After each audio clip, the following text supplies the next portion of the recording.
19 yil oldin endi shahar markaziga kelib gul do'kon ochgan edi. Rafaela bo'lardi. Hozirgi UMS bilan UCL tegi burchagidagi do'kon.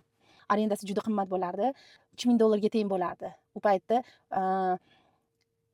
taxminan 2 xonali uylar где-то bir $30,000 turardi. Arenda shunaqa tez kelib qolardi-ki, to'plashga uni yig'ib qo'yishga ulgura olmas edi. O'zim men yoshligimdan birovdan gap eshitishni yomon ko'rardim va o'shani egasi ham sal anaqa kaprizniroq kishi edi. Yosh tadbirkorman, qo'rqardim, joysiz qolsam deb. Bir kuni bitta zakaz kelib qoldi.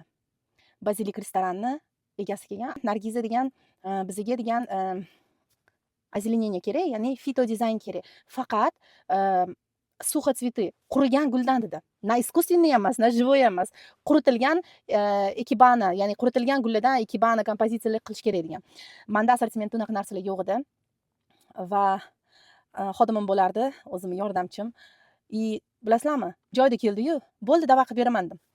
Va biz u bilan Bazilik restoranga bordik. Ko'rsatdi, qatga nima qilib berishni. Xullas, bo'ldi, davay dedim. Nesh pul dedi? O'shanda taxminan bir $5-6 ming atrofida hisoblab berdim. Bo'ldi, davay bo'ladi dedi. $5-6 ming atrofida aytgandan keyin zakazni oldim. O'sha kunning o'zida zakazni oldim. Avans berdi. Va men xursandman. Xodimimga aytaman, ko'rdingmi deyapman.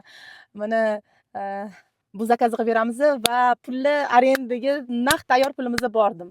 Xursandman. Bir payt xodimim aytibdi, "Voy Nargiz, sen to'xtagin" deyapti-da. Biz unaqa narsa qilmaganmiz hech qachon deyapti. Biz uyalib qolamiz dedi. Men qo'ygan, nima deyapsan dedim. Bizga pul kerak dedim. Zakaz kelyapti, zakazni olib bajarishimiz kerak edi. Bekor qilyapsan dedi. Qo'rqma, men borman dedim. O'zimiz uchun shunaqa ekibana yaratish uchun har xil gullarni terib, bu itogi bir haftada zakazni bajarib berganmiz va Bazilikka yoqqan bu zakaz, pulimizni 100% bergan va o'sha pulni biz arendaga to'laganmiz.